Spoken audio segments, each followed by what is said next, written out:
Last time on Dice Funk. This is an experimentation of offspring. I'm hoping that they will become more independent in thought. I'm really happy for you both. This is so lovely. I'm real happy for you. And Neellith's gonna try and bring them both in. And Neellith's gonna try and bring them into a hug. I don't necessarily want to just give you all, tell you what to do. I may be your boss, but I'm still, your friend, too. So, what do we think? Maybe, is the kitsune around? If the motivation of the good of the village of Grendel is shared, in Cat's sights, if it's not just about Cat, doing this for themselves, if it is genuinely for the village, then yes, the egregore will sprout beautiful braids. Oh, then tragic news for Cat. They're entirely fixated on this as a thing for themselves. And you look at your own face, and it's just a goblin. You just have a goblin's face. Green, big ears. Oh no. Sharp teeth. Knowledge and biomass? Both? Thank you. You can just throw it into my mouth. And you see Mold turns to face you because there's kind of hunched over trying to jam slime inside of the good neighbor that they stole. And now the full frost giant body really hits you. It's more like a xenomorph, mouth. You know what I'm saying? Mouth, yeah. It's a mouth situation. I want to be stronger so I can protect the weak. Tell me what I have to do. Have you heard of qualified immunity? It means you can never get in trouble. Nothing can stand in the way of justice. I need something from you while they are away. Go to the other villagers who have joined the community during the winter. I need their star signs. I think that Cat would turn to Slime Moonstars and go, Mothers, I am having a neurochemical. I thought of time heist, and it felt a kind of good. Go on. I like time and I like heist. A kind of good. I'm convinced. Let's go. Like when something is really cool.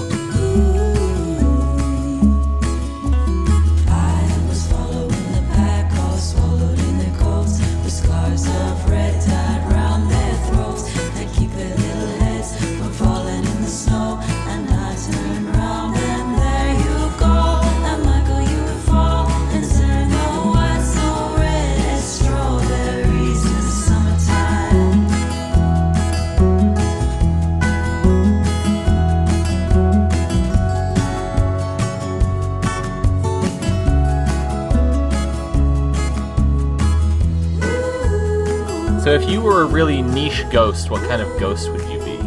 I'd be the ghost of butt touches. Just float around doing ethereal butt touches from another plane of reality. That's a very broad ghost. I'm sorry, bud. I gotta veto this one. Incredibly broad. No, is that not niche enough? That's not, what? Touching butts? That's a thing everybody does. Yeah, but not every ghost does. When do you last remember a ghost touching your butt? Okay, there's a gap in the market of ghosts. I'm sorry. It doesn't mean it's a niche.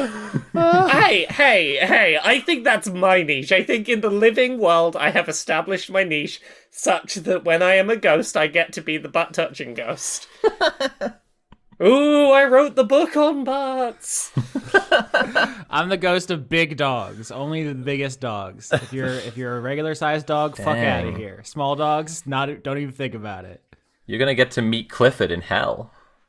Is this niche enough? I'll be the ghost of weighted blankets. That's pretty good. Wow. I'll just come find people who are huddled up under weighted blankets and just make sort of soothing wind noises near them. You're already spooky to me because I'm under a weighted blanket right now. Ooh. Oh no. How did she know? I would say that I would be the ghost of lemon zest, specifically lemon zest. That's nice. I like that a lot. I think that's niche enough to qualify my niche thing. Yeah, I dig it. Okay, no, it's not lemon rind, not lemon peel, not the lemon juice, not the whole lemon, only zest. What kind of niche ghost would you be? I think I'd be the ghost of when people write turn to page 112, and then you turn to page 112, and then it says turn to page 69, and you turn to page 69, and then it says turn to page 75, and you turn to page 62, and like this throughout a whole textbook for ages, and then there's like a picture of a cock and balls at the end. I'd be the ghost of that.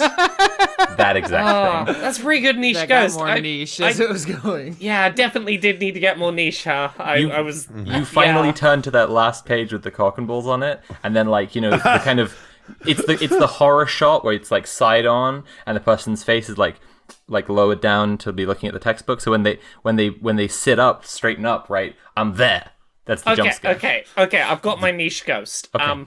I'm the ghost of that feeling when you've not actually forgotten something, but you feel like you've forgotten something. Because you've been so busy with planning and organizing and having things you needed to remember that now that you don't have anything to remember, you're like, I feel like I'm forgetting something. That is spooky. That's a good spooky ghost. We need to exercise Laura immediately. You need to get out of this plane. See, here's the thing. You'll try and exercise me, but then you'll forget to do it. Or will you? You know who won't forget? Ghostbusters. Oh, shit. Oh, no. I like the idea of people being like, something's nagging at me. I feel like there's something, but I just can't put my finger on it. And you're looking at them from across the room, just kind of shrug. Like, yeah. Reaching for their butt. Can't tell. Exactly. You can touch butts while being that as well, though. That's the. I'll be there, like, they'll be like, I've forgotten something. Maybe I haven't forgotten anything. I'll be on the other side of the room like, yeah, you did. Just keep thinking about it. Yeah. I can't believe you're haunting every person with ADHD 24/7. See, Oh, that's no. the thing. If I have to live with it, I can inflict it on others at least. So this might be weird for the audience. Why are we talking about this? Listen, these couple of episodes are going to be weird. We're recording 2 in a row, and then we're missing a week because there's a train ceremony happening. I'm getting married on a train, and there's someone on my wedding guest list called Tim, and I don't know who Tim is, and I think Tim might be a ghost. That is the backstory. But yeah, so it's a weird. For you, everything's going to be fine. 1 episode a week like it always is. I don't know why I'm telling you this, but that's why we have this energy. I'm just calling this right now. Tim is either a season 9 NPC or a season 10 antagonist. That's just calling Nice. it right now. That fits. Tim the train ghost. Today might be alright, but I feel like the next week's episode people are going to hear is going to be the weird one. Yeah, I think these are going to end up being about 3 or 4 episodes that are going to be talked about for several more seasons. Because people are just going to be like, remember when they all had that really weird energy? Yes. Remember when Laura got married and then she came back as a ghost? It was a whole thing. Who'd have thought a free, all expenses paid wedding in a venue that was connected to my special interest was secretly a trap? Yeah, this is like day 1 ghost shit. You didn't win a contest. You're getting Luigi's Mansion. Come on. I'm getting Luigi's Mansion. I won a mansion that I didn't enter the competition for, and they're gonna lock me in a painting. All right, so you might not have heard the voice of Mari. She's on her way. I believe she's fighting the Chicago Police Department hand to hand. Yeah, she told us you have to shoot at them to get them to leave. Yeah, it's basically the raid redemption on the way to her apartment. So while we're waiting for that, let's check in with Nobi, who is leading a line Oh, of... that little scamp. yeah, that's what he is. He's a scamp. He's leading a line of tum-tums across the village to Aze's house. And when you get there, I think we need Skitch to refresh us on the terrain of this situation, because you brought it up before, but I need to get in the headspace of this imagery. So hit me with your best shot. Sure. So I'm going to assume that Nobi just sort of like doesn't even bother knocking. They just somehow open the front door and walk on in. Yeah. When they do so, the front of the establishment looks normal for a nerd like Aze. It has books, stacks of papers. There's a table off to your left with a little crystal ball in the middle. Seems set up for doing like sign reading stuff like he did when you ate those cards of his. Yep. To the right, there's like a drafting table and books and all that stuff. And then there's this big curtain that spans the width of the room. Okay. If the curtain... Well, yeah. I think Nobi would be like, okay, so he's into some stuff. All right. And would go over and start pulling the curtain across. Okay, as you pull the curtain across, what you see is very different. So, quick question. Has Nobi ever been to the world beyond the top of Mount Grendel? I don't think Nobi has been to the world beyond, I think, but he was born further up the mountain than the village, so he was... Sure. Like, he's lived close to it, but not, yeah. Sure. So when you pull the curtain away, you see something very different. Instead of seeing the rest of the wooden interior of this house, you see a lush but strangely colored clearing in the middle of some forest, with weirdly colored grass, sky, stars moving across the sky in rather quick fashion, and there's an opening to a cave towards the back of the house, and all the while you can see Drip just clopping about, just having a great old time in this open little clearing in the middle of, well, what should be Ozzy's house. If I proceed into, like, this, well, what we know is the hallucinatory terrain, so I guess the question about the spell is just, like, is it like VR, or is it like creating, like, an extra space? So, like, because it sounds like what you're describing is bigger than the house. It's not bigger than the house itself. It's just like there's just a lot of details in the space. Sure, right. If you walk straight in, you will bump up against a table that is sort of masked slightly by the illusion, but it's still physically there because it doesn't actually replace the stuff. It just overlays it with the facade of this area that is a section of the new world beyond. But it's just simply an illusion that's just sort of creating that. And Drip has spent enough time in this area to kind of know where all the stuff is so he doesn't run into the furniture that's in the space. That makes sense, yeah. All right. So I guess Nobi's actually first port of call before he even, like, kind of examines things too closely would be to say hi to Drip, who, from the sounds of things, he didn't notice until he drew the curtain back. So he'd be like, Oh, hey, Drip, how's it going? Hey, sheep! What are you doing here? Oh, well, you see, I wanted to, get everybody presents. So I've been, trying to find out when everyone's birthdays are. Oh, I love presents. I'm thinking of something in blue. Oh, well, I'll remember that for your present. When's your, birthday? Now, this is a thing I've been thinking about all week, is animals and their conception of birthdays. I assume they don't have any idea what birthdays are. I look into my cat's eyes, and I don't think she knows what birthdays are. as half horse, Drip's birthday would be the horse birthday, which was just a couple of days ago. All horses have the same birthday. Is that so? All horses have the same birthday. At first I thought horses didn't exist, but now they all have the same birthday. Okay. It's true. I'm so glad you taught me about the great horse birthing day. It's true. I saw this on social media, and I pulled up an article now. I guess I'll put it in the chat. Do you want to explain to everyone, Sophie? The 1st of August is the standardized horse birthday. That's when you celebrate all horses' birthdays, I guess. All thoroughbreds? Oh no. That's a real thing. Well, because it's in just that picture? It's a kind of animal that a lot of people have a relationship to that doesn't live in your house, and you probably don't know the exact day it was born, or you may well not. But it's important for people to, people love to celebrate important animals in their lives' birthdays. So they're like... Yeah, but, usually you pick, I don't know, the animal's birthday, I'll pick the day I got it or something. You don't just go, what's the standard birthday? What's the default birthday? There's some calculation involved. I've read this article as well. Yeah, there's some calculation involved to do with, when horses typically breed and stuff. But, yeah, it's August 1st. Mark your calendars. People who have important horses in your lives, mark your calendars. That's when you need to be celebrating. And more importantly, when you need to have a gift ready. That's right. Okay, so horse birthdays are a thing. They're apparently all on August 1st. Does Nobi know that? Why don't we roll nature to see if you understand the mysteries of horse birthdays?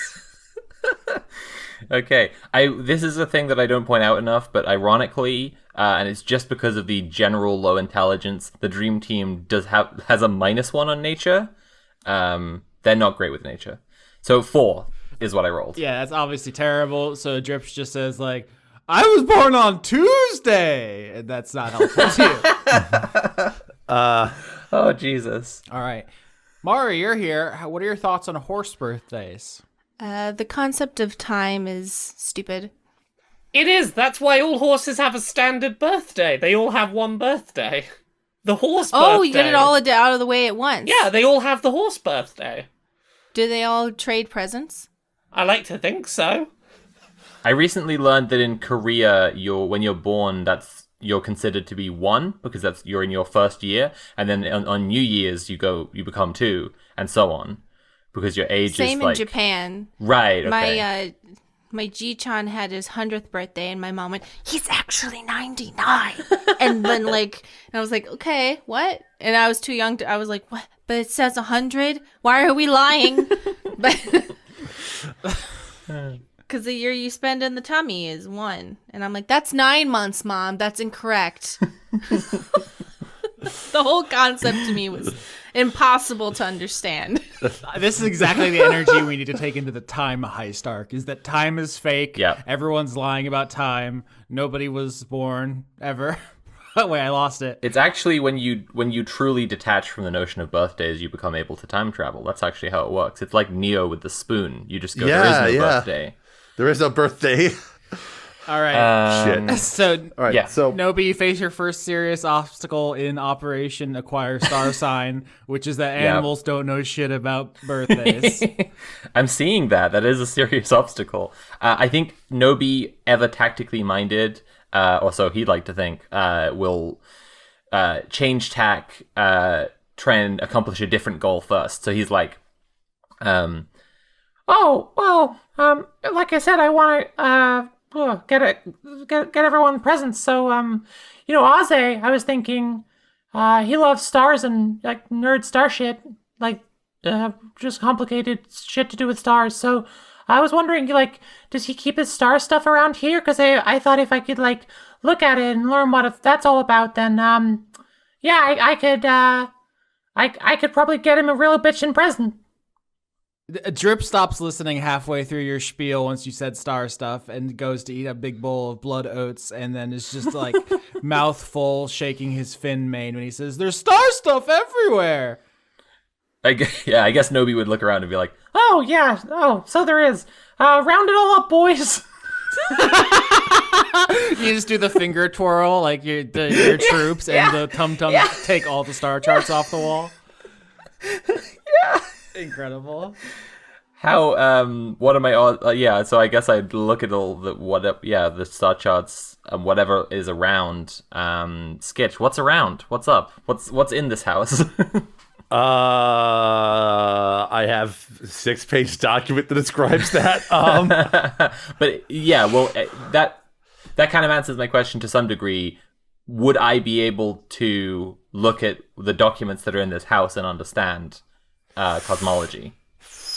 That's a tough one. I mean, part of my thought was that Drip would have been basically told some of the stuff over time, because Ozzy would have just idly talked with Drip about the star stuff kind of over the weeks that Drip has lived with Ozzy. I don't know how much Drip has absorbed from that, of course, but... I was going to say, counterpoint, my flatmate in second year university was learning Japanese kanji, and he would tell me them all the time because he thought they were entertaining. And I don't remember one of them. So... We're all a little bit Drip sometimes. Right. Why don't you roll investigation to see if you at least can pick out the important maps and documentation, and then we'll go from there. Okay. 11. Yeah, above average. I would say you get some of it, but not all of it. You get enough that with somebody else to help you, you might be able to bridge the gap. So you don't have enough by yourself, but you have gotten step 1. All right, Yeah. so... I would say, I would say that the main information you got is what it's called the foundation, the stars from below, because those have fairly simple, easily understood, solidified maps. It's the firmament that's the weird one, because there's a lot of it, and a lot of it needs parsing. And when the tum-tums bring over the sheets of paper on one of the tables, it's just crude sketches of stars. so it's your in-progress work. It's Aze, in taking travelers' notes and trying to parse out all of them to figure out which ones are actually accurate enough to create a firmament star map. Okay. So that has been, that is the winter project for the cosmology specialist, the cosmological specialist in Grendel, to clarify. Yeah, there's basically two skies, one which has been studied for all of history and one which is new. So we have half a body of work that is all the knowledge we have today, and the other half is like Galileo shit. They're still working on it. Okay. Then in that case, Nobi would definitely be like, Hey, Drip, can you help me out with this stuff? I'm not sure I understand it, and I feel like Aze probably tells you all about it because you're, like, so cool. Well, I am very susceptible to flattery, so sure. What do you need? I love that. Just like, I love playing the animal characters because it's like subtlety is for cowards. I'm just like, I don't really try with my flattery, and you're just like, I love flattery. I'm very simple. You give treat, you get pets. It's all, they know what's up. Well, I think that what Aze might like the most is actually if I could make star charts for lots of people. Like the Tum-Tums are people that he hasn't made star charts for yet. So if I could figure out how to make a star chart for someone, I think he'd love that. All right, so let's get a roll here. I'm thinking Arcana. Okay. And I'm thinking religion might also be, you know what I want? I want actually 3 rolls. Okay. Because that way if you get 2 successes or 2 failures, this could be very interesting. So I'm going to say Arcana, religion, and survival are the 3 I think relate to stars. Okay. Interesting. Well, let's go survival first because that's my best of those 3. 20, nice. Baby! Religion, 3. Uh-huh. Oh, no. And Arcana? Arcana is make or break. And it's a -1. This is what I wanted. Okay. Yes! 15. There you Okay. Whew. Success. Okay. That's the drama I craved when I set that up. Perfect. I love that. Fantastic. I really thought the third one was going to be deception, but No? it's not really played into it so far. Yeah. So basically how this works is, Drip gives you what information he can remember. You try piecing it together with the stuff you found with your investigation, and I think you are able to put together it's like you've achieved step 2, which is you can narrow information people give you down into categories. Now it's about finding quality information from animals. Yeah. Because the kitsune is giving you a tricky job. Right. Back to that brick wall again. How to figure out Drip's birthday or anyone's birthday. I can add an extra point there, by the way, when it comes to the birthday is one way in which a sign can be associated, but it's not the only way a sign can be associated with someone in the way the cosmology works here. Because signs can be influenced one way or another, and things like significant life events and other matters can influence it one way or another. So that's kind of part of the it's part of the fact that the stars are moving kind of at the same time. So there's a lot of flux, and also things are being worked out in time there. So the alignment is something that can be sussed out through other sources than just birthday, is what I'll say. Basically, you're saying, like, if you see a Tum-Tum drinking a daiquiri on a Thursday while it's raining, you'd be like, that's such Pisces shit. Yeah, well, no. That's creator. That's the creator move right there. Way different than the manipulator. The manipulator only drinks would only drink a whiskey sour in that situation, not a daiquiri. Okay. I feel like Nobi would have to be pretty deep in to be able to identify stuff that well. But maybe if Nobi could learn about the broad scope of Drip's life, or like just significant stuff, that would be a starting point. So I think if that's stuff that Nobi's gleaned from these documents, then he's gonna be like, Hey, Drip, I know you don't know when your birthday is, but, I still want to figure out what the best present is to get you, so I feel like I don't know enough about you. What's it like being Drip? Just walk me through it. Like, what's what's a day in the life like? How does it feel? What's significant stuff that's happened to you, you know? Well, I have some magazine quizzes we can do together.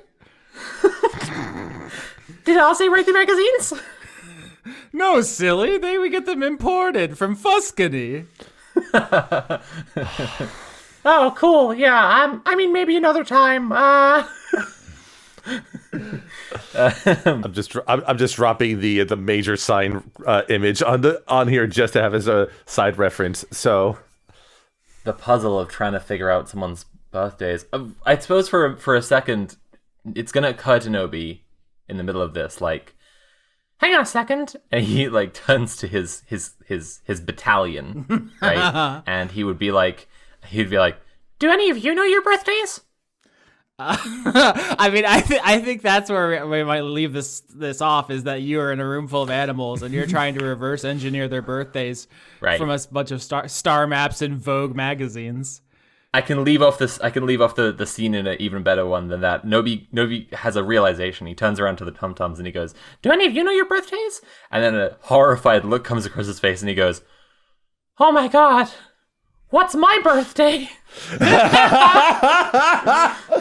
Oh no, yeah. So when this season started, we had 4 signs above, 4 below. That's 16 combinations.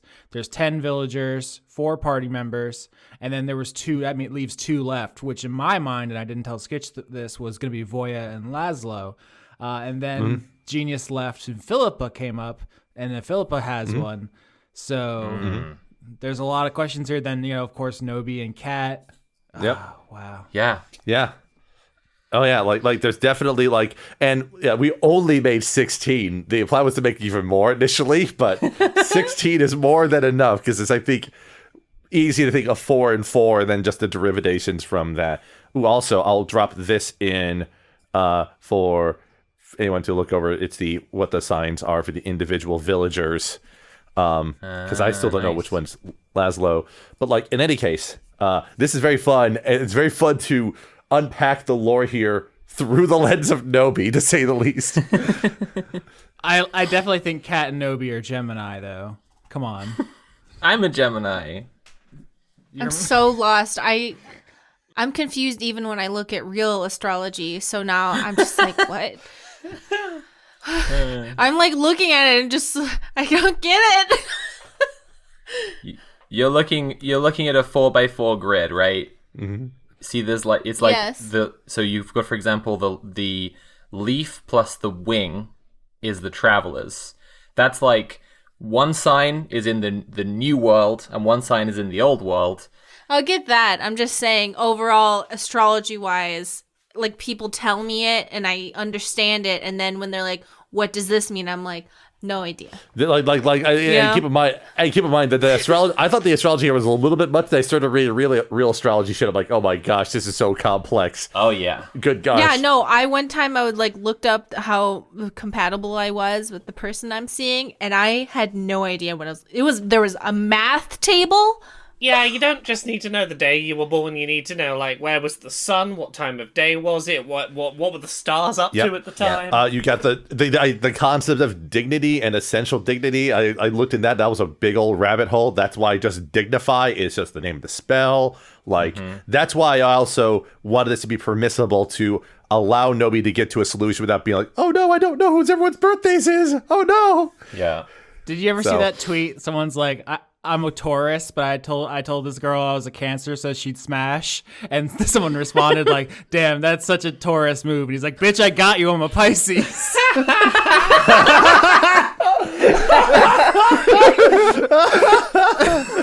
God,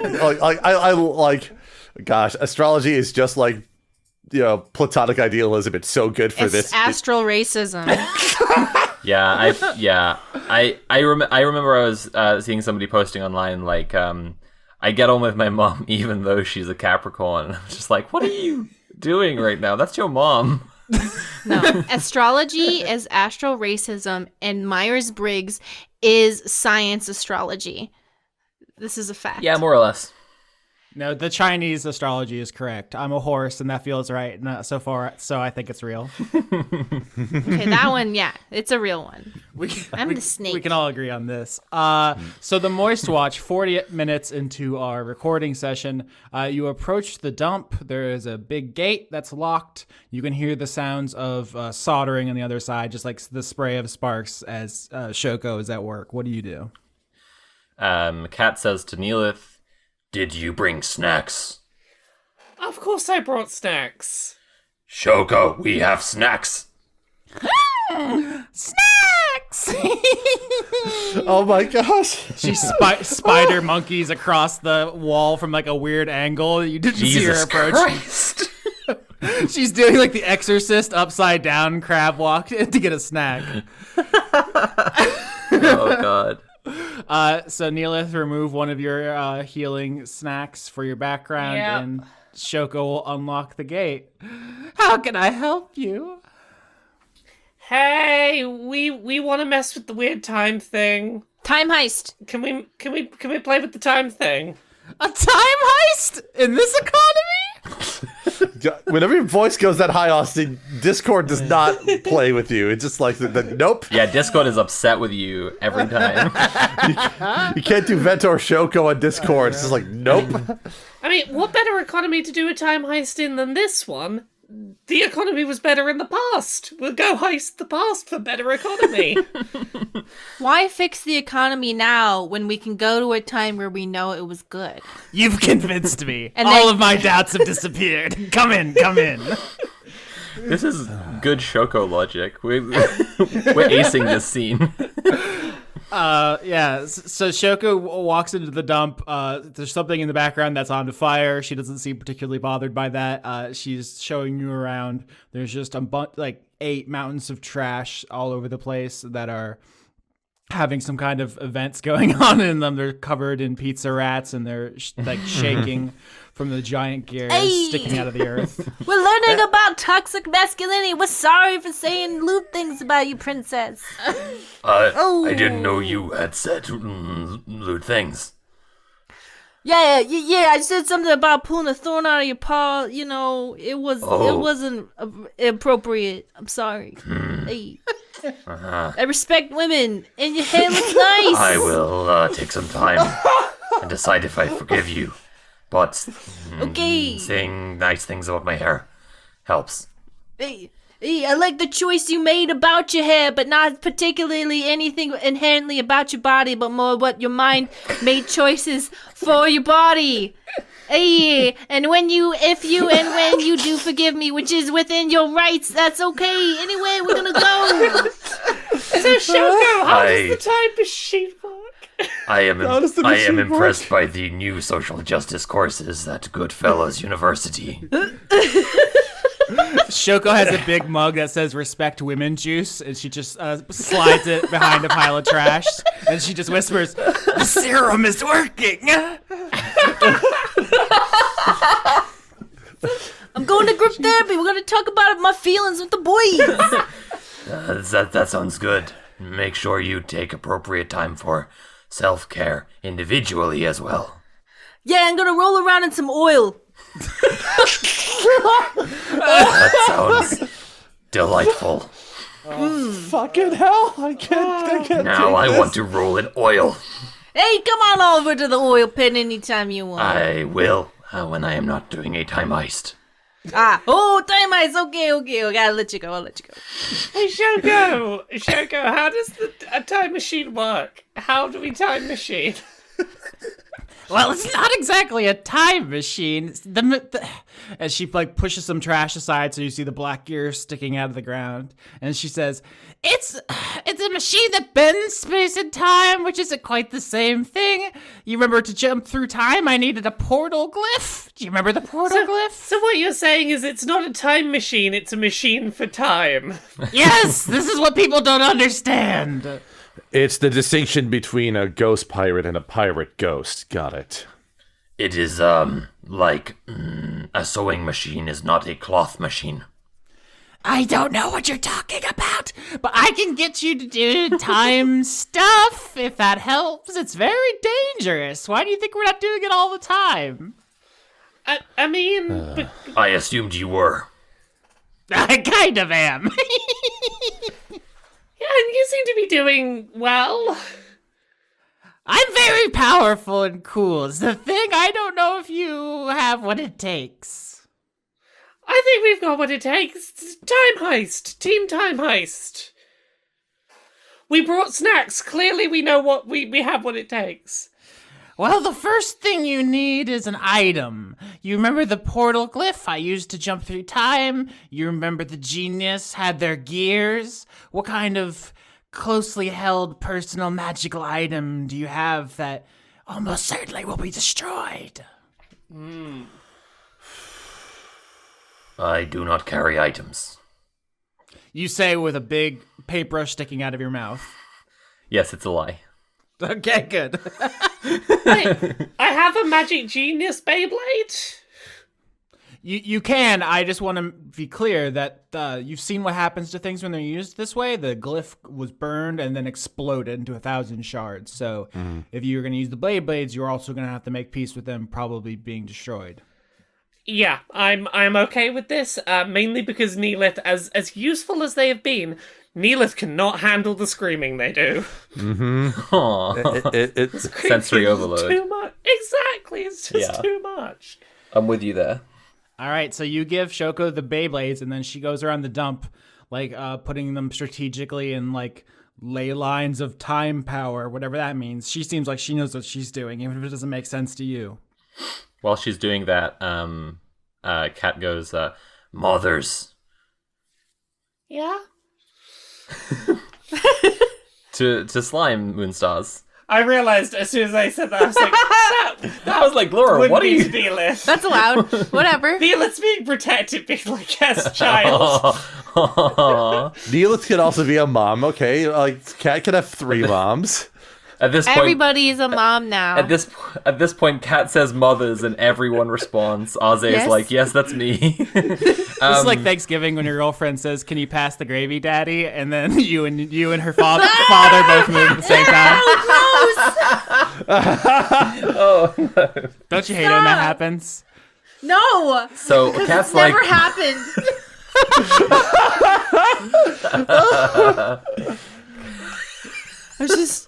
It's too real because I just invited my boyfriend over to hang out with my parents, and I just immediately, when you said it, I was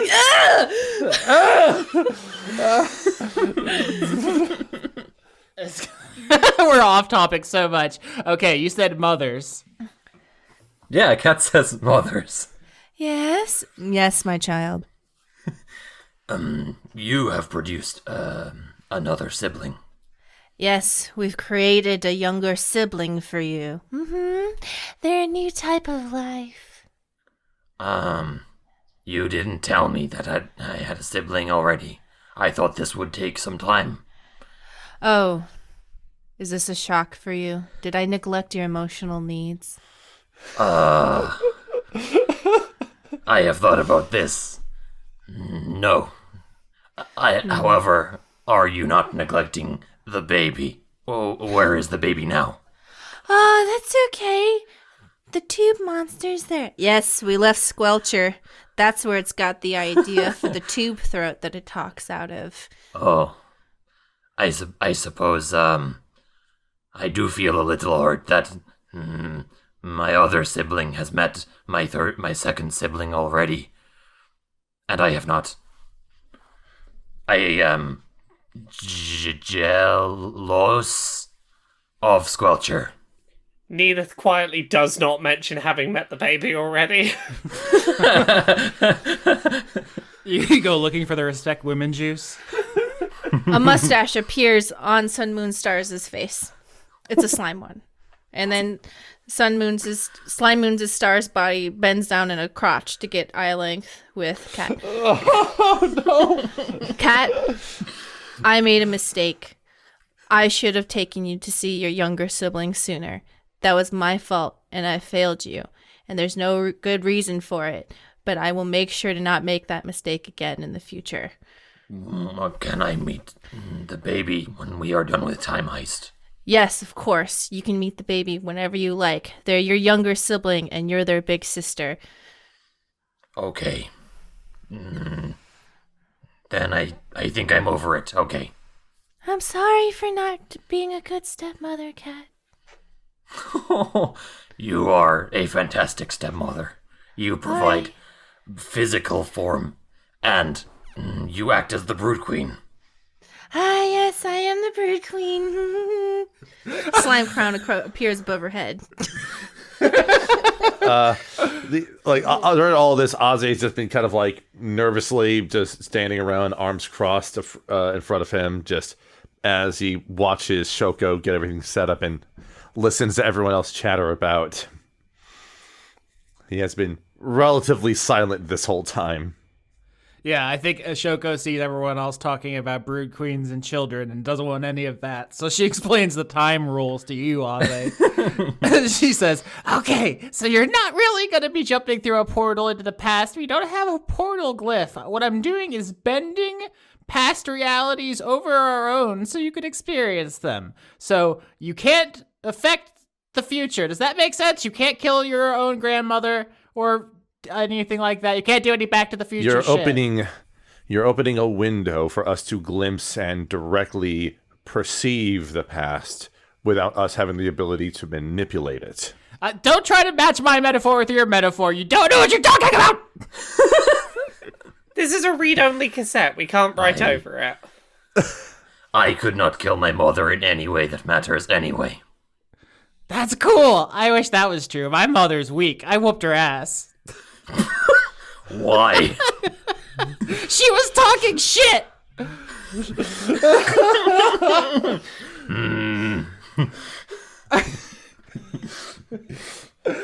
Shoko's dialogue comes out before it goes through my brain, so I'm as surprised as you are, honestly. Listen. Okay, I'm not like who's more impulsive, Venta or Shoko. The answer is yes. Jesus Christ. Well, Cat growls at that but doesn't say any more. So Shoko says, so don't worry your brain too much about it. You're not going to be able to understand it. The point is, future stuff's going to happen. I need you to focus on what you're looking for, and then I'll show it to you. But if the Beyblades get damaged or lost in the chaos, you have to fix them or find them, or it's going to get bad and weird. Understood. Which reminded me. So, what are we specifically looking for in that case? Yeah, we're looking for information about what's going on with Laszlo and Voya and the whole what went on with them, because clearly some conspiracy was happening that they were the start of, that Ruth knows something about, and we don't know what it was they were cooking up. And clearly they said something about it around Ruth outside of therapy, but also clearly had more further conversations about it in therapy, and we need to work out what that stuff is. I just wonder what all this has to do with the kitsune, but fair enough. I can't help but feel like in a town this small, one mystery is probably connected to another. It feels weird to suspect that there would be two wildly different, unconnecting conspiracies happening at once with the limited pool of people we have here.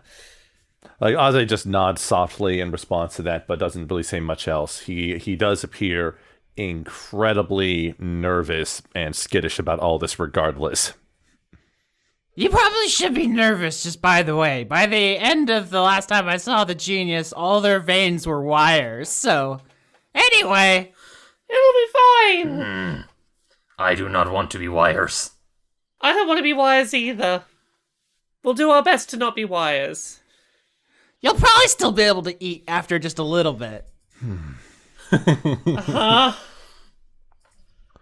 Ozzy just rubs his head a bit and it's just like, well, we must, even though we are engaging in time matters, we should be not delaying any more than necessary.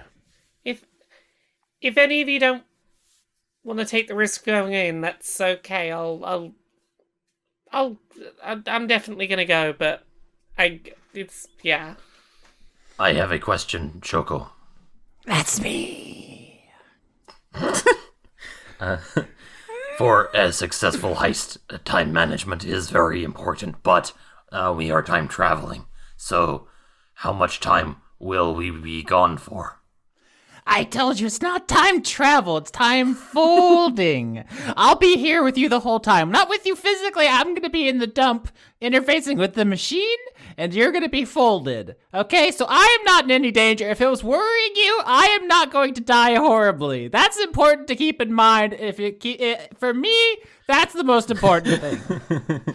Ozzy will look to Neellith and like rest a hand on their shoulder and just say, Neellith, this is not the first time that you proposed something that was potentially reckless or dangerous, and I have no qualms with seeing things through and being as helpful as I can through the whole matter, so you don't need to worry about me joining along.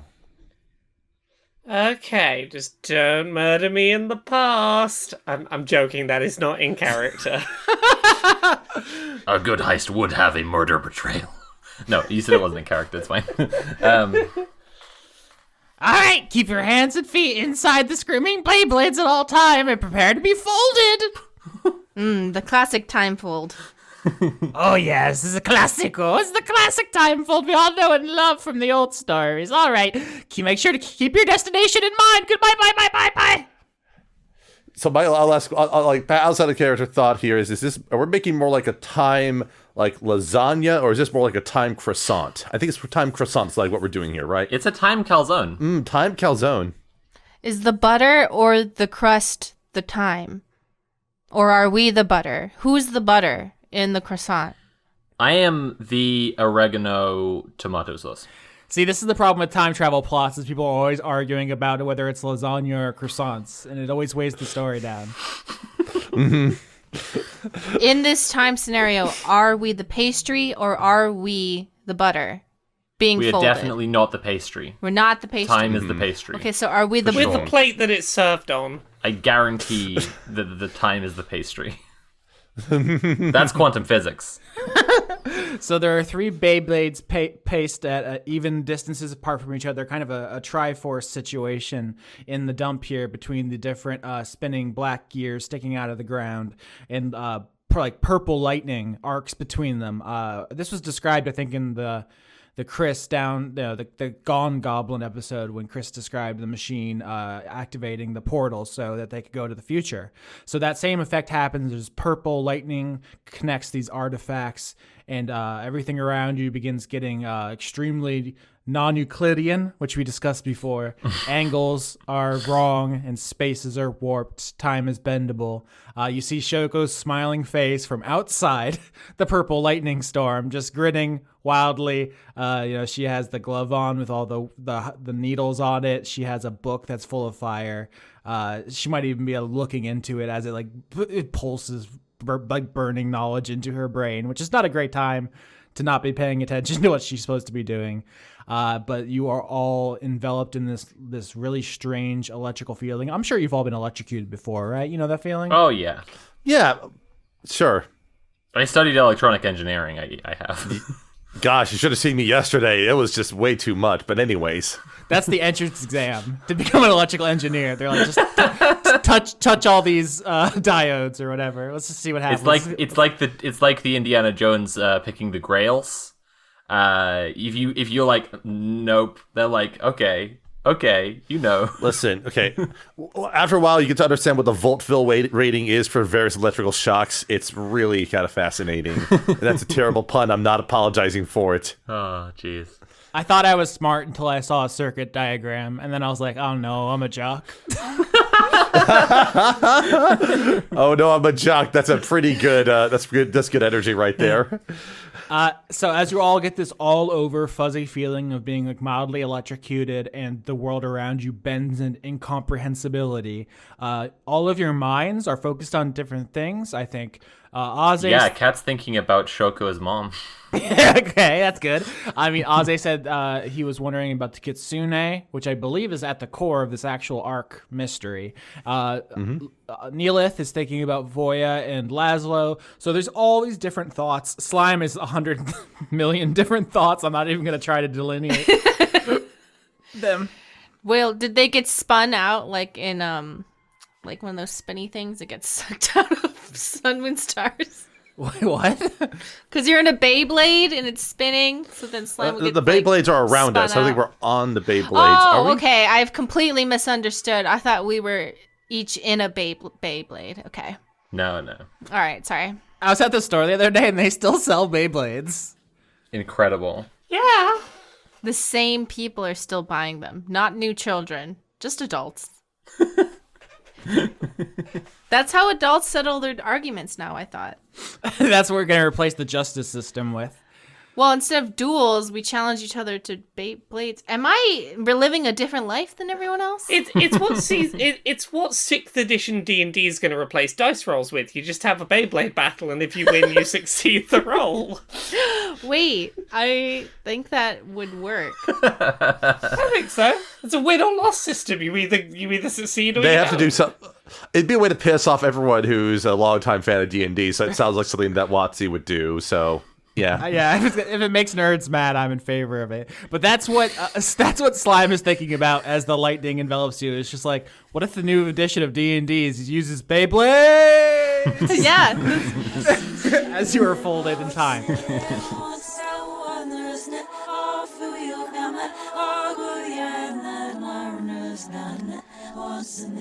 Where I was going with all that is that you're not united in purpose. Shoko, in her long, complicated, incoherent spiel, mentioned that you should focus on your destination because it's not like the DeLorean where you can punch in a date.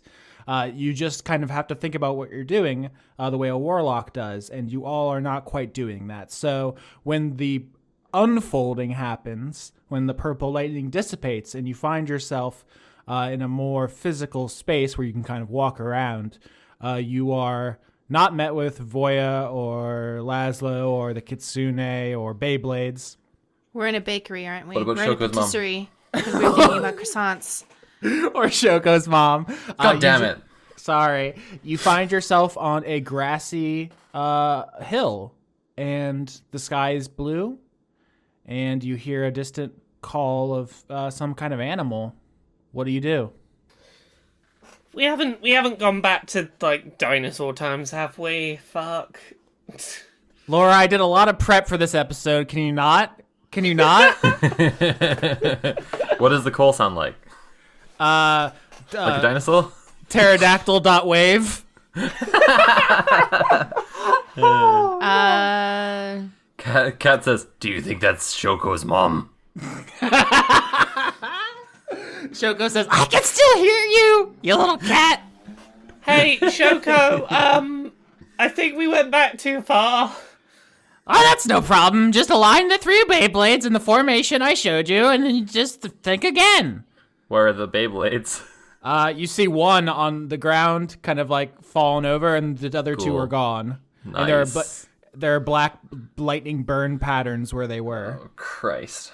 Perhaps, Shoko, you should have said that we need to think about where we're going before we went. I did. Shoko did explain that explicitly. Okay, well... I thought about the place. But I guess. she also said that she beat up her mom. Well, we were talking about croissants, so... No. Okay, hey everyone, how do we find Beyblades? Quiet, listen. Can we hear screaming? That's a good thought. Roll perception. Remember, they'd only be screaming if something was on them. 14. Wow, just at 11 for Aze. 22 for Neellith. 9 for slime. Hell yeah, 22, 11, 14, above average. Neellith with the highest score. You tell everyone, shh, listen for screaming. And then you hear some screaming off to the north. Definitely the genius of Grendel's mechanized voice recording. That way! Towards the screaming! Usually not good advice, but this time toward the screaming. So you all begin walking north towards the screaming. You notice that this ground you're walking on is green and hilly and rocky, and you smell the air smells different than any air you've smelled before. It's very interesting. I'm not sure if you can place it. But this place feels familiar to you, but it doesn't look familiar to you. Can I do a smell roll? Nature. You just did perception, so let's try nature for smells about the. 11. Yeah, I would say with 11, it's you don't know too many specifics. The above average, I'll just say it smells salty. Smells salty. Ozzy's trying to think like of what this space could be, but it's just like racking his head. It's like it looks too vibrant to green. It looks in some ways kind of like the New World, but it can't be the New World. So how much does the screaming increase as we move? Does it seem like it's near and we're getting there really quick, or does it like... Yeah. So the Beyblade couldn't have gone far. It was just spinning wildly, infused with lightning magic, and went zooming off. And you see it in the distance already as you talk about the salt smell. It is spinning in place.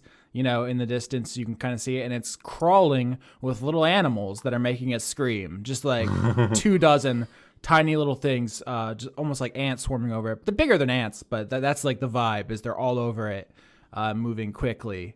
Are they like ants, or are they something else? As you get closer, I would say they're definitely not ants. They're like chicken-sized once you can finally get close enough to get their measure. But they don't look like Are any... they Confignathuses? Yes, they're Consignaces.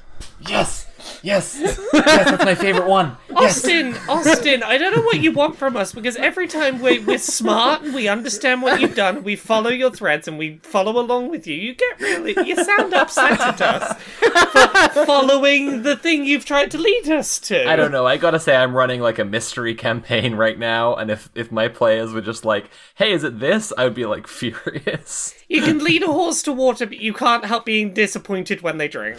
I like from my standpoint, I just don't know what any of these words are, so I'm just lost. So don't worry, Austin. I'm being dumb for you, okay? My inability to follow your threads is all for you, okay?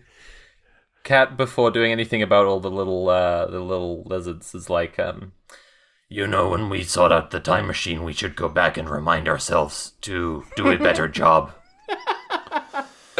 Indeed, being more single-minded about what we're looking for will help. I especially suspect that we only have so many tries with these before they're, ruined. And we'll need to use a different artifact. Yeah, I would say you get close enough now to have this conversation and see a Compsognathus, which if you and the audience don't know, are a very small dinosaur about the size of a chicken. And you're all saying that, and you see the Beyblade has some black marks on it, like it has been slightly singed, but it doesn't look like it's about to explode yet, the way that the sigil glyph exploded when Shoko came out of it last. Straight up, Cat would like to roar to try and intimidate all of the Compsognathuses away. Oh yeah, I love intimidation. We don't do it much on the show because we all try to be like reasonable and thoughtful, so I dig intimidation. Yeah, well, I've got a +9 in it, so fingers crossed. 20, baby. Hell yeah, 20. You pay me the picture. This works. These guys do not want any of this smoke. Cat roars in their beautiful lion voice. That is ours. Please go away. Yeah. The compies do not speak lion, but they do get the message and they scatter. Nice. Excuse me, we need this right now. Can you please get away from it? Sorry. This is how Cat intimidates. It's just the facts. Aggressively apologizes. Yeah. All right, so you've recovered one of the Beyblades. And then once they've scattered, Cat jumps onto it. Okay. I've got this one. Great job, Kat. You did non-violent persuasion. Proud of you. Yeah, it was great that you didn't eat them in half this time. I was tempted. One Beyblade recovered. You need one more to get out of dinosaur times. What do you do? Aze is thinking about using a spell. Locate object, or as I like to call it, object triangulation. That sounds like a perfect spell for this. So, yeah, he'll burn the spell slot and allows him to describe or name an object that's familiar to him. He can sense the direction to the object's location as long as it's within 1,000 feet. Yeah, I think this works perfectly. So you detect it now to the west. And how does this look? Because it's such a simple, easy solution that you should put some stank on that. Oh yeah. So Aze pulls out his star map that he's using. I'm trying to think which one. I think the one that he's using is going to be one that is more articulated. It almost looks kind of like a more mechanical compass sort of thing, and holds it up, focuses. It spins until oh shoot! I need to do one. I need to pull up one little bit of information about this. It spins until two astrological signs appear around it, and then the image of a Beyblade appears between them. There's a pulse, and then like almost like a sonar like pulse, but visual, extends out from the from it. And I think that's basically, and then from that point, there's almost like a faint direction pointed from the compass itself in the direction of where the object is, westward. Yeah, it's like your open world video game mini map. Yeah. Right. The signs that appear, by the way, there is a sign of an eye beneath and scroll above, because it's a scribe spell. It's how far I'm taking this shit here, and then it forms and starts directing his divining object effectively at this point. I don't want to throw you off, and I don't want to cause another half an hour of astrology discussion, but the new world doesn't exist in this time. So does the cosmology make any sense? It's going through the time hole. It's fine. Okay. My response to that is that the way the weave works in 5th edition is that it's someone's ability to focus on what they're trying to manifest that makes it work, not the actual source itself in some cases. And in this case... So everything is a lie, and it's only based off of your own abilities and tricking yourself into believing something greater when none of it is real? Post-structuralist spellcasting. D&D is like a prison. Wait, so it doesn't even matter that what you're saying is real. It just matters that you believe it enough to cast it? That's what charisma spellcasting represents. Yeah, this is Aze focusing the weave around the influences of those constellations in order to invoke the spell, as opposed to invoking their own personal devotion, which would be more like a paladin, or petitioning the relationship with their patron like a warlock would. I'm going to say that I understand, but I don't. So I'm going to say that I do, okay? Hey, universe, pretend that there's stars kind of like this and do magic assuming that those are a thing. You make up a guy and ask the universe to get mad at him. You're just topoing magic, right? Well, this also plays into like how magic works in Dice Funk with regarding the forms, and that's a whole different can of worms to get into, but I'm not going to dive into that quite yet, but... I want to be clear that I admire the complexity, and I actually like it. I'm just saying it's above my brain, but I like it.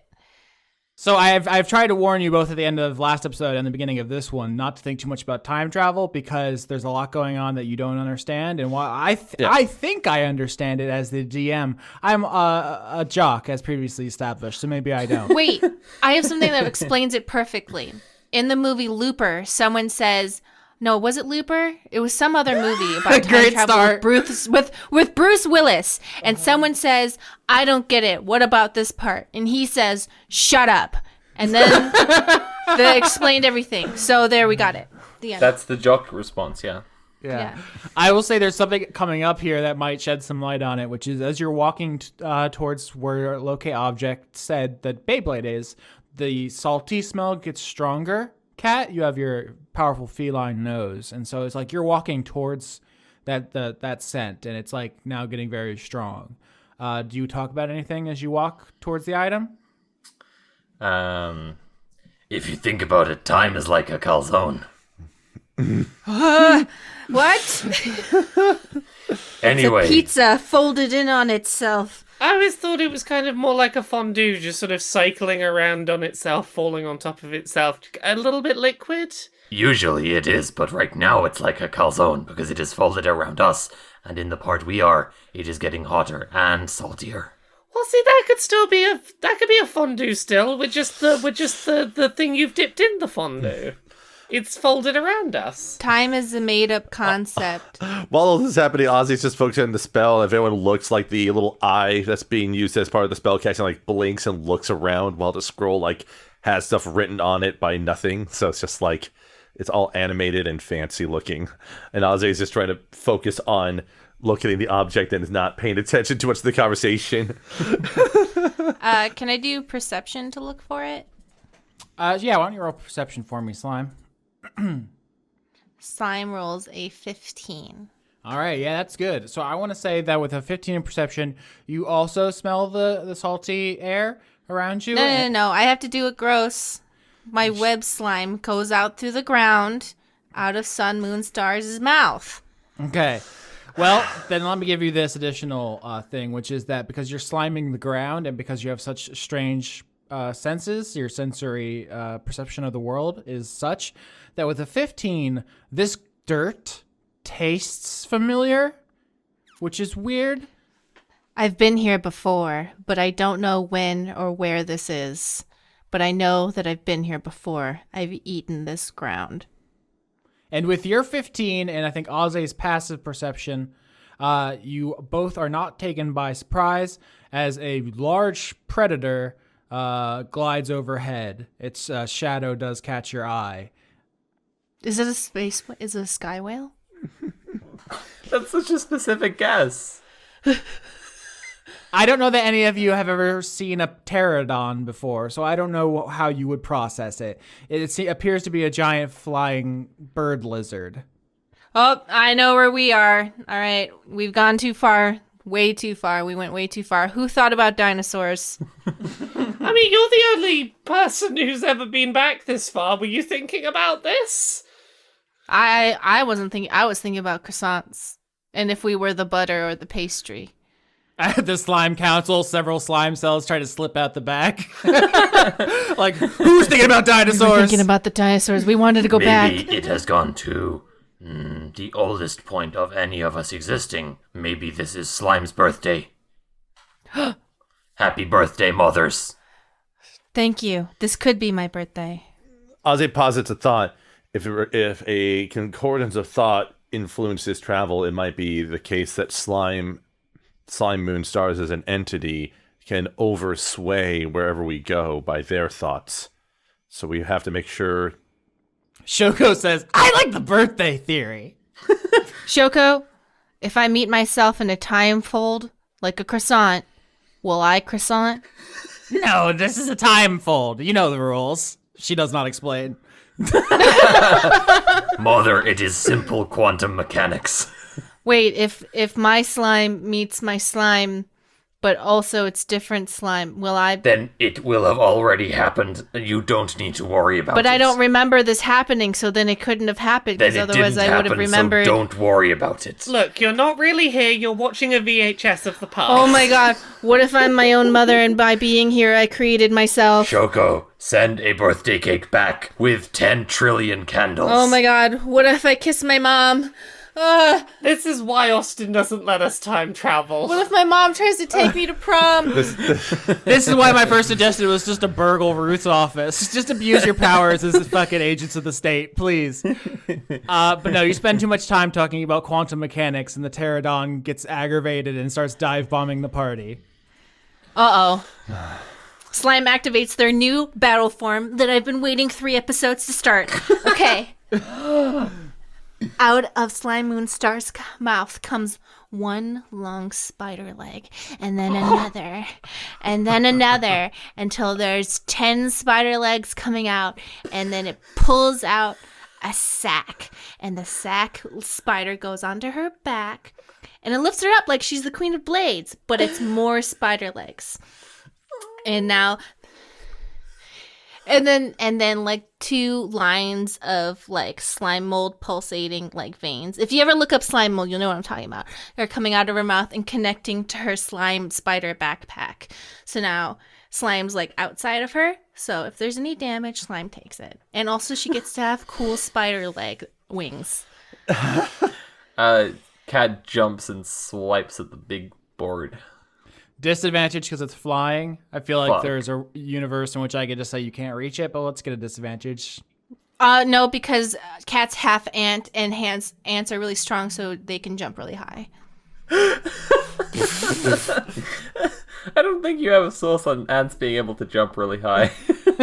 Well, Well, if they can carry 10 times their weight and you put your mind to it, you can jump. I got a That's the damage roll. That's the damage roll, not the attack roll. Oh, shit. Okay, then try again. I got a 12. 12 is not going to do it. So you swipe with all your strength at the pterodon, and it pulls up, and it's going to try to bite you. No. 11. That is my armor class. Oh, no. Oh no! Does that mean I get bit? Yep, 11 damage. Oh! So you swing your paw at it. It expertly maneuvers around you with its big... I know beak is not the correct term. Please don't be mad at me, paleontologists. You know what a pterodon's mouth do. And it latches onto your wrist and, nearly rips your paw off before flying away. Oh, jeez. Because you start swinging at it with your other paw, and it doesn't want any of that. So it drops you and flies off again. It's going to come back around, though. What does the party do? We can roll initiative, or we can try to... I want to cast Earthbind. Oh, fuck. Nice. Oh, shit. Oh, Nice. damn. Oh, beans. Oh, tits. All right. I had to do Mothers, the past is bullshit.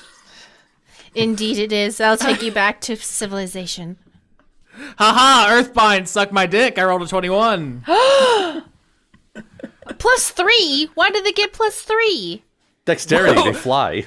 Oh, That's all right. such a low modifier. I'm Okay, so I- nice to you. What is So, your... I still You're have ungrateful. I still have to put. It still counts as a cast. So Wait, we're in the past and this thing isn't like a weird ghost or magic or anything. Hypnotic pattern. Hey! Hold on, let me read a hypnotic pattern to see if I can get out of this. That's probably going to work. Yes. Botch. Oops. All right, Neellith, you tell me what happens. You win. Not only did I fail, but I botched. Also, it's in the air, so it's all very bad for our friend. Oh, sorry. Dactyl. I'm just having to take a second and really soak in the fact that hypnotic pattern got to do its thing today. Congrats, I babe. You nailed it. Yeah. This is So happy a for you. good day. Well, I think it's now time to retire for the season. Okay, good night, everyone. Exactly. I've achieved all of my goals for the season now. Neellith is done now. She just stays in the past. I am the master of the past. Neellith is going to hypnotically mesmerize this flying creature by making float in front of them a bunch of those little things that were crawling over the first Beyblade. The little... Compsognathus. The not quite ant things. Yeah, those. And hoping that those will be food for this thing. All right, yeah. So if you charm it, so it is not attacking you, you can incapacitate it by playing to its hunger, and so it chases compies off in another direction, and you let it live another day. Yeah, I believe that is the plan. Okay, I was also thinking because hypnotic pattern does incapacitation, you could be like, it forgets how to fly and it plummets out of the air and breaks its neck. I considered that, but that felt unnecessary. I think Austin wants to trick us into killing something so that we do a whole time paradox thing. No, it's explicitly not how this is going to go from the very top. I've been saying You've created a time paradox. People are saying it more and more. It's an impossible story to tell. No one likes it. It's bad. But so with the pterodon taken care of, the party can continue towards the Beyblade. The salty smell is getting stronger, and now you finally see why, which is you reach the end of the land and find yourself at a cliff, and many, many feet below you is the largest body of water you've ever seen. It goes off in every direction, seemingly forever. Oh. Mothers, I know where we are. We are on Mount Grendel when it was not Mount Grendel, but Island Grendel. Damn, Cat is smarter than everyone else in the party. Well, I was waiting to roll a history check to kind of see if Ozzy came to that realization. I mean, you can still roll history to get a little bit more, but yeah, that is true. I just personally believe, like, it's not just a, like, I realized this, so blah, blah, blah. I realized this a while back, but I think that Cat has, like, somewhat of an innate land sense, being an animal. Mm-hmm. Ozzy rolls a 25 to help support the theory here. Yeah, so I'll actually give you something that no one has said out loud in addition with the 25, which is that the time folding Shoko is employing is only time and not space. Wherever you end up using this, you're not going to go anywhere but Mount Grendel. So you're going to be, no matter how this works out, you're just going to be seeing Mount Grendel throughout the ages. This is as far back as slime goes, as the birthday theory is now canonical. So once upon a time, pre-apocalypse, this was an island in the ocean of the old world, which is, I mean, most of the largest mountains in existence are such. Like Hawaii is that, literally. So Right. yeah, this is how this used to be. This is Kauai, the island. No, not canon. I don't know if they would. I'm not sure they would appreciate that. Nope. I'm vetoing my own joke suggestion there. But yeah, so the locate item has found the item. It pings a couple 100 feet in front of you off this cliff into the salty ocean. What do you do? I have an idea of how to get it. I want to double check how a spell works quickly. I have an idea as well. If Neellith doesn't work out. Yeah, if I cast polymorph, I transform into the form of a thing, and I gain its abilities such as, like, you know, breathing underwater. If I pick a creature that can breathe underwater, right? Can Neellith not breathe underwater? She's a squid. I mean, I don't know. I assume that's not an ability I would get for free. You don't know if this type of squid has even been in the water.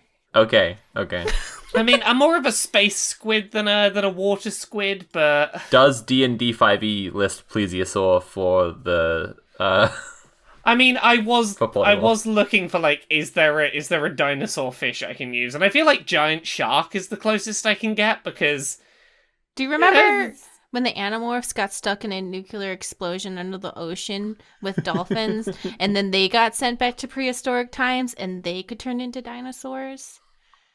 That is how nuclear explosions work, so that was good storytelling. Wait. I can become a plesiosaurus. Wait, that's on your list? That's on my Plesiosaurus list. specifically? Yeah, it's a large beast on the 5e monster table. I assume that's for people who want to be like, my character is now Nessie. The monster manual has Allosaurus, Ankylosaurus, Plesiosaurus, Triceratops, Pterodon, and T-Rex. Yep. Laura, can you be an Ankylosaurus before we go back? Because I love Ankylosaurus. It's the coolest one. It has a built-in weapon. Can they swim? Not for this, just in general. What? Laura can be Ankylosaurus at any time. Fine, I'll burn an additional spell slot to become that later. But first, I become a plesiosaurus, and I go looking for this Beyblade.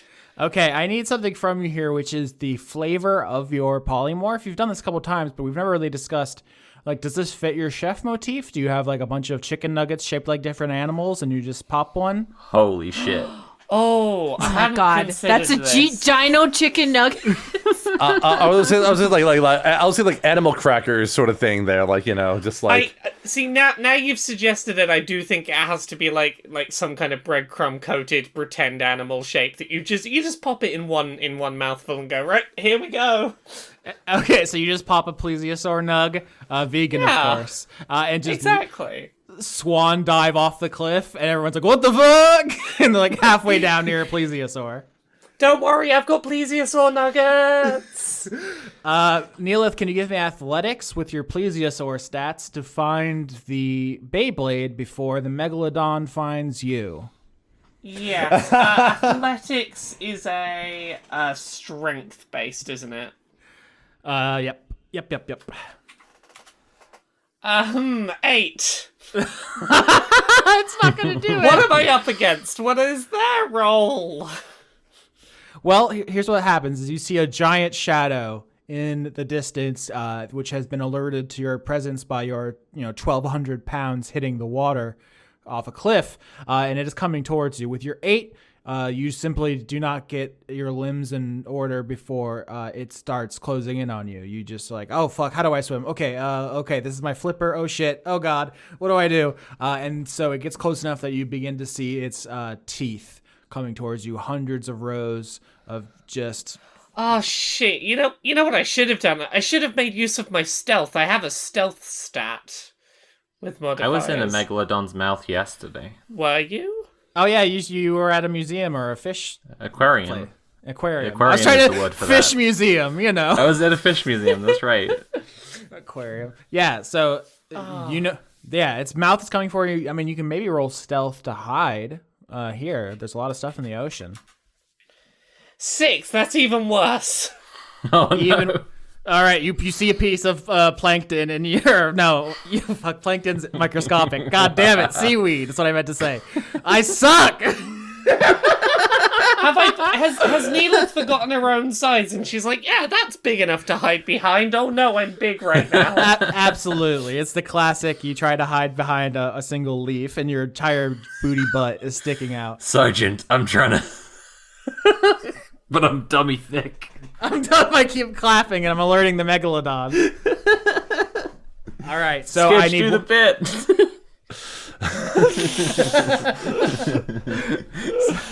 All right, so you have 2 failures on the board, 1 more, and the megalodon's gonna rip you in half. No save. It is simply in another class. It is Tarask level big. Okay, so I can't just, like, do a big fight with it and oops, there we go. No, in Call of Cthulhu's stats don't say how much damage it does. It simply says roll to see how many people die per turn.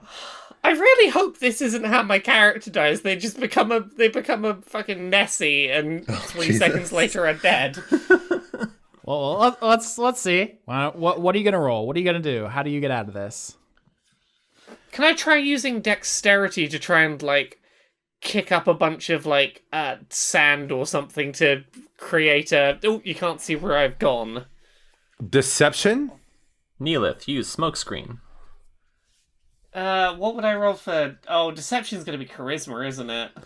Allow me to offer then. Acrobatics to evade the mouth as it tries to bite at you. I can roll with that. Underwater gymnastics. Come on. Okay, let's see how that does. Come on, please. What? That's a 6. I've got an 8, a 6, and a 6 as my last 3 rolls. Oh, that's brutal. All right, so you fail, you fail. So when the megalodon finally gets to you with its mouth, just like a gaping wound in reality, its teeth, just death incarnate coming around. You try to do some cool pirouettes and flips and tricks to get around its teeth, and it simply bites you and clean in half. And there is a just enormous cloud of blood. From up on the cliff, everyone else just sees the water turn red. Must be extremely traumatizing for you. But luckily, the way the spell works is that as the megalodon eats your remains, you, Neellith, the squidling, are ejected into the cloud of blood, and you are now underwater. What do you do? So I guess we live in the past now. Ozzy just sort of blinks a few times and thinks, I hope that's not Neelith's blood. Mari, you said you had a backup. Does Slime have a way in?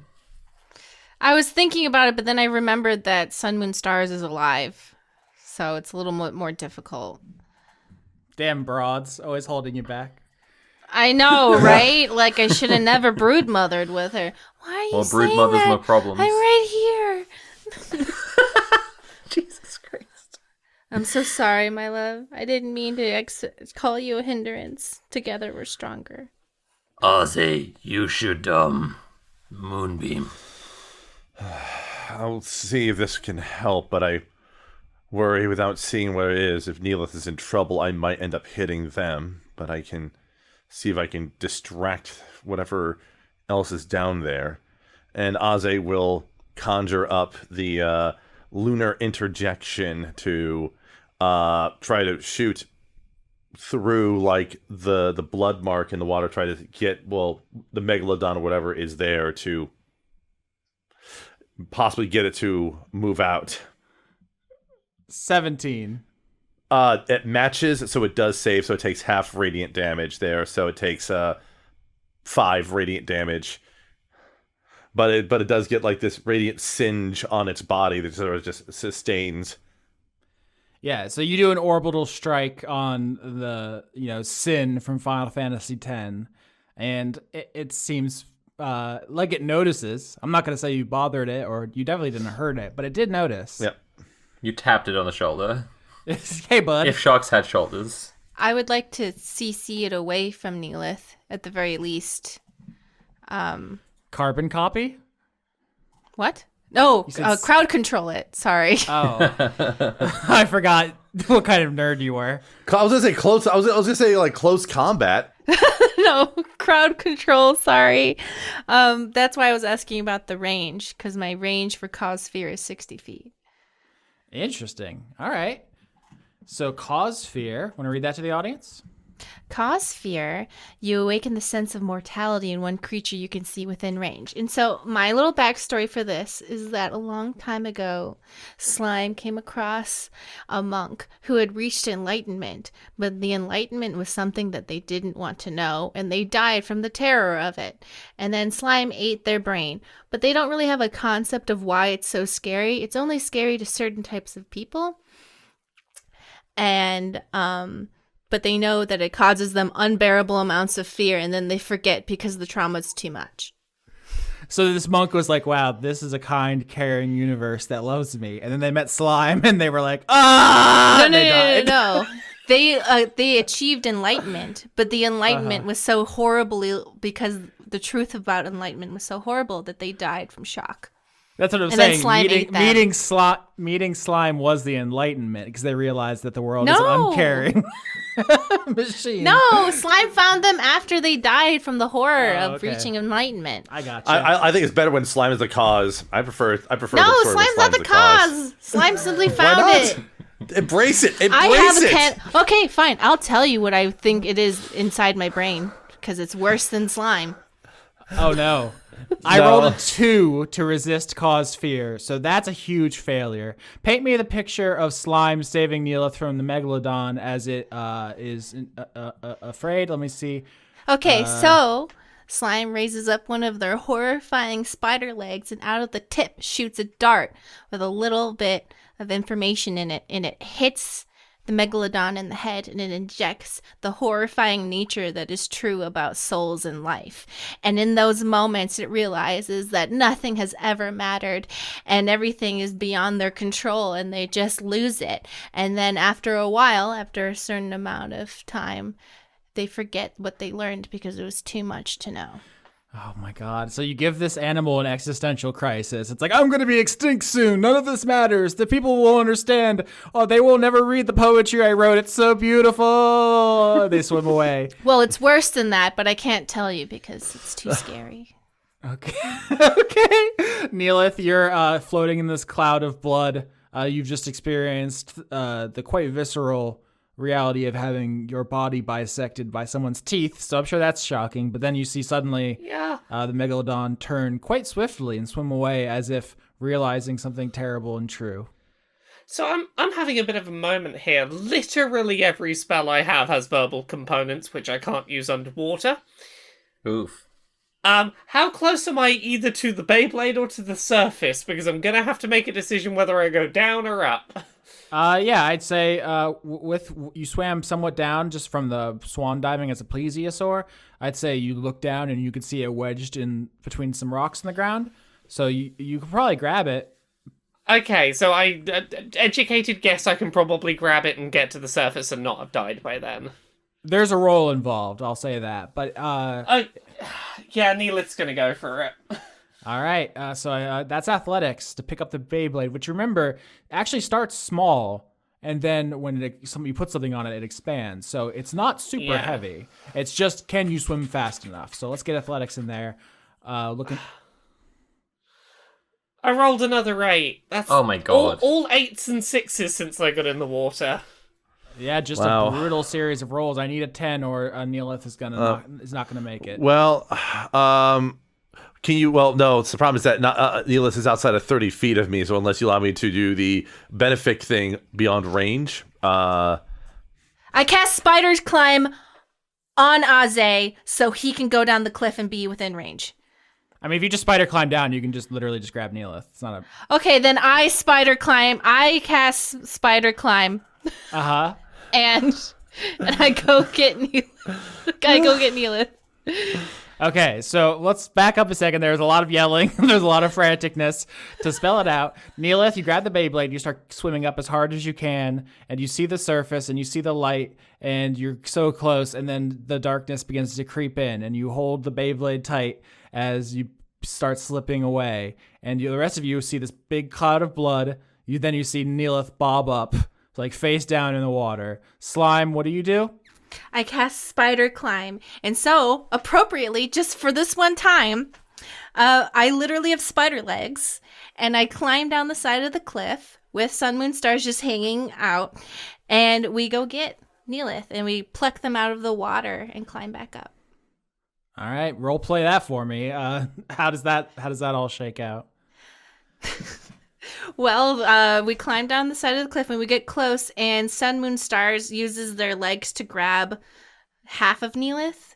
Are they still half right now, or are they a whole person? No. They're back to normal body. They're back to normal body at this point. Okay, I didn't know if when they turned back that still would be ripped in half. Thankfully not. All right, so Sun, Moon, Stars grabs them with their legs because the spider legs are holding onto the wall, and then we grab them and pull Neellith back up. Once Neellith is conscious again eventually, she's gonna be a bit shaken. She's just experienced being bitten in half and losing consciousness underwater. Both kind of traumatic events. Am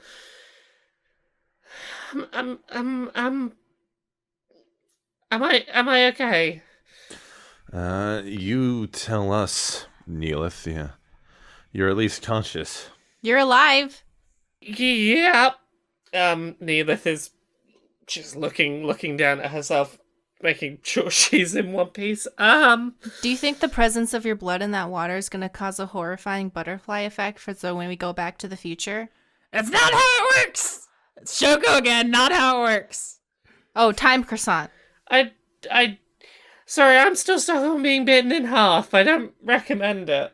Ozzy will say, just take however much time you need to recover Neellith. We'll need everyone to focus on a singular goal by the time we activate this again, so we can reach there cleanly. The biting in half was just neurochemicals. It is okay. Mm-hmm. My intelligence was I've not been the plesiosaur before. My intelligence not where it usually is. I made some not good choices. I always forget that I become I become like a little bag of rocks when I'm an animal.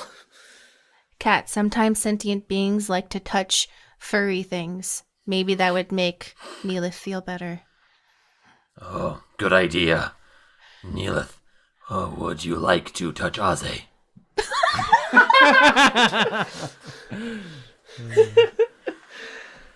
I just need a minute.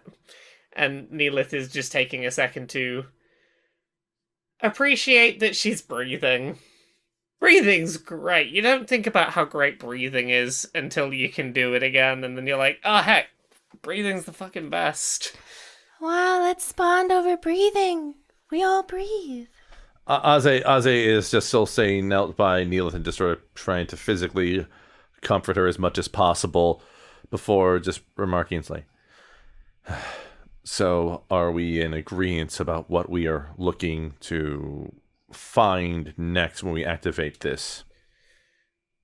Maybe you Aze could give us a better idea of what specifically to focus on. I know vaguely we're trying to get to Laszlo and Voya, but you probably have a clearer vision of what that means and what we should picture.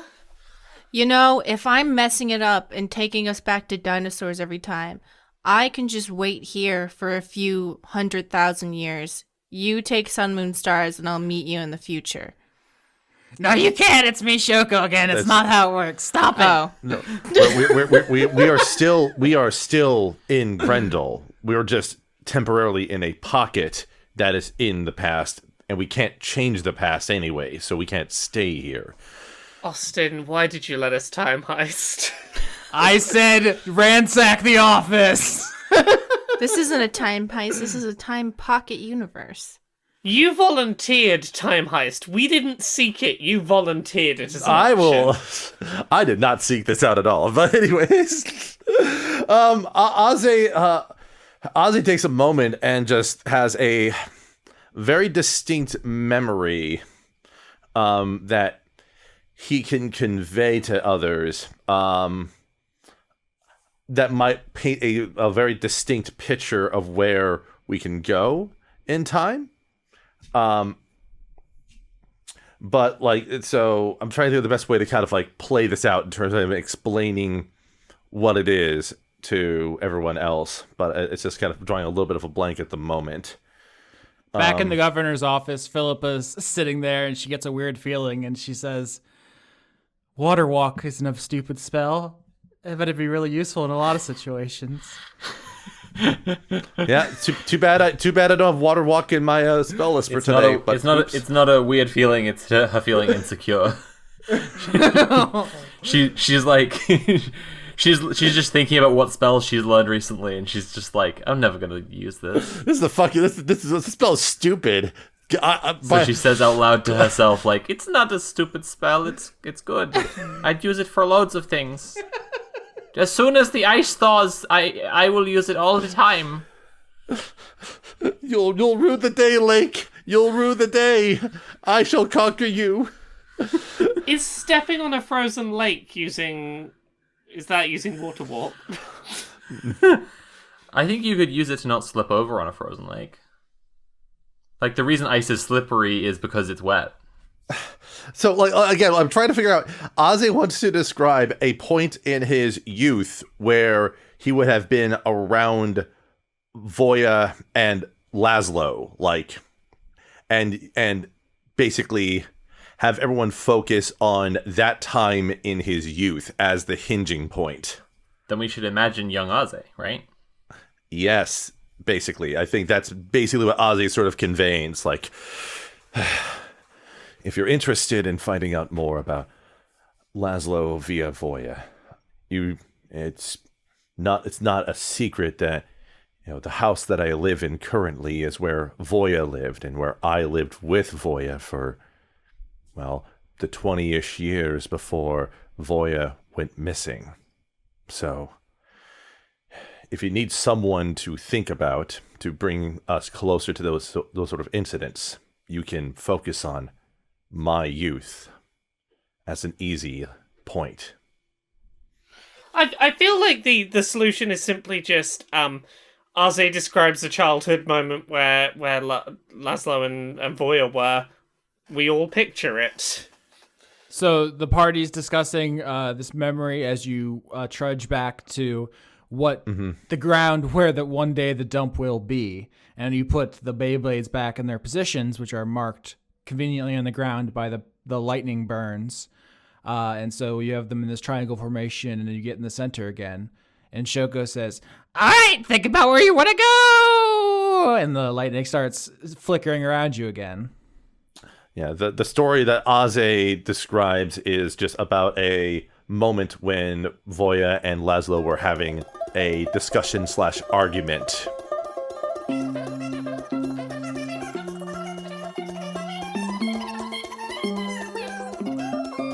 Shoko, nothing we do can affect the future, right? Yeah. Because of the time calzone. Yeah. Okay. The way you said that makes me worry a little bit. They are still things with feelings and thoughts, and they're, you know. You can't fuck up a time lasagna. Hey, Laszlo. You still have to live with everything you do. Emotionally in my neurochemicals? Exactly, yeah. Oh, okay. Hey, Laszlo. Perfect. Fuck yes. Okay. So Aze's like, let's go back and see Voya and Laszlo, and then you see them, and we need to have more description of them because they haven't appeared on screen yet. But then Cat just marches right up to this little goblin. All right. So, like, in the distance, you could see a pair of short figures, basically about as tall as like what a Genius of Grendel would have been. One of them looks familiar, if only because the clothes they're wearing and the trappings that they have on are very similar to like what Aze wears. Voya is a goblin. I would say at this point she appears, I don't know, middle-aged at this point. For a goblin, for the Neellith in particular could probably see why Voya was sort of someone who was a draw for Grendel, as she looks particularly fetching as a goblin and all that. She's wearing like the robes, the trappings. She's dressed up as the Mystic of Grendel, with other little things like, you know, earrings and the like adorning her ears. And I assume in this moment that she's appearing at least somewhat sternly towards the Nilbog? That is Laszlo? Yeah, I'm putting a Nilbog in the roll 20 right now. They're goblins. I mean, I don't know if I have to spell this out for you folks, but Nilbog is goblin backwards. Holy shit. Oh, mind blown. As the film Troll 2 taught us all. He just looks like a goblin to your eyes. Like he's a greenish, brownish skinned, short, long-eared humanoid. But they do dress more flamboyantly. This is a more of a cultural institution than anything physiological, or at least immediately apparent. I feel like Nilbog is the equivalent of like, I'm not like other goblins. Yeah, it's exactly that. So yeah, he's wearing like a big pink hat. It's like all very flamboyant pink and purple clothes, and he's just saying, and you know, what is the argument about as Cat approaches? I assume that among the argument, one of the points of the argument is probably Laszlo complaining about Voya allowing Aze to live in her house like he has been for a while. Just like, you know, why isn't he living somewhere else? You know, why? Getting a taste of why Aze is so fucking sad. Yeah, I mean, honestly, that's exactly where my mind was going. I didn't want to make that decision for your character to have the bad stepdad. No. Yeah. but No. Yeah. Definitely is like, why it's my house too. Why? What are you doing? But yeah, it's definitely like, he can find somewhere else. You don't know this kid. He just came off the street and is like, teach me your job. Like, what are you doing? Hey, Laszlo. Oh, it's a talking cat. Nice. Yes, I,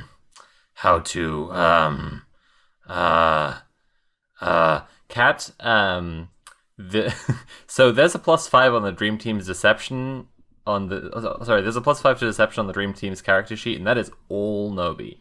So Cat goes, I am from the future, and this is a simulation, and you are not real, and I need to know about the conspiracy. The cat's insane! You're not really telling on anyone because you're not actually doing it because you're a simulation, so you have no allegiance to anyone. Exactly. There will be no consequences because you will not exist in 10 minutes. Yes, your life is a lie. Laszlo the Nilbog reaches into his pocket and pulls out a wand and baps you on the snout with it and says, Presto changeo! You're no longer insane.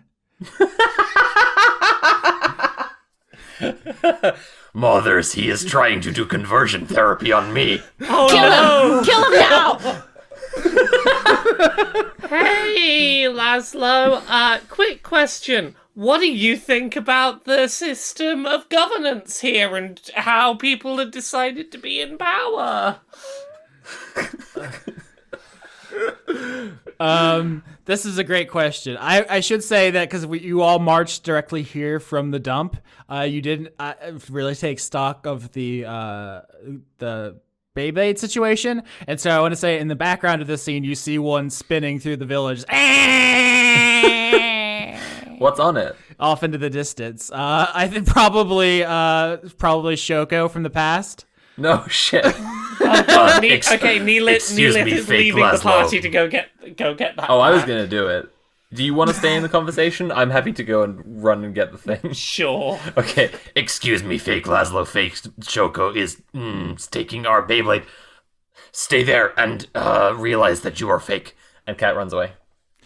So Kat, you go after the Beyblade that Shoko's taking, I think. Meanwhile, in the other direction, you see Farmer Applewhite carrying a Beyblade. Just like, Piss. like, oh, this is quite a thing. Look at this, everybody. And just like walking away with it. Everyone in the village has come out to steal your Beyblades. Oh no. All our neighbors suck. Aze is staying long away from the Laszlo and Voya here, and is probably going to be heading over to deal with Applewhite while Neellith interacts with Laszlo/Voya. I would like to roll history to find any drama that would make them feel compelled to tell me what I want to hear. No. Oh, yeah. Definitely. Yes. Okay. This is the history Holy arc. shit. 25. Oh, crap. So, Oh, my lord. So because Slime has been eating all of the dead bodies and has been telling Sun, Moon, Stars all of the drama, they together know which parts, because Slime has no concept of it, but Sun, Moon, Stars does. Now we know. I rolled a 25. I know drama that will make them tell me what I want to know. Yeah, so with the 25, I'll say, Slime, you can just say, like, hey, why are you two rigging the sortition? Oh, God. Yeah, why are you doing that? Yes, the sortition. Now tell us the information we want to know. From in the distance. Yeah, why are you doing that? And I also know what you did with that person the other night. Oh. I don't know what that means, but Laszlo casts Fireball on you. But I passed, I think. We don't understand how time works. Can they cast Fireball on us? Oh, yeah. Sure. Oh yeah, they bit me in half. They can do that. All right, how much damage did I take? Oh, God, we have to fight the whole village. Oops, we killed a chicken. Now we gotta fight the whole village. Oh no! I was following the pack, all swallowed in their coats, with scarves of red tied round their throats to keep their little heads from falling in the snow. And I turned round and there you go, and Michael, you would fall and turn the white snow red and strawberries in the summertime.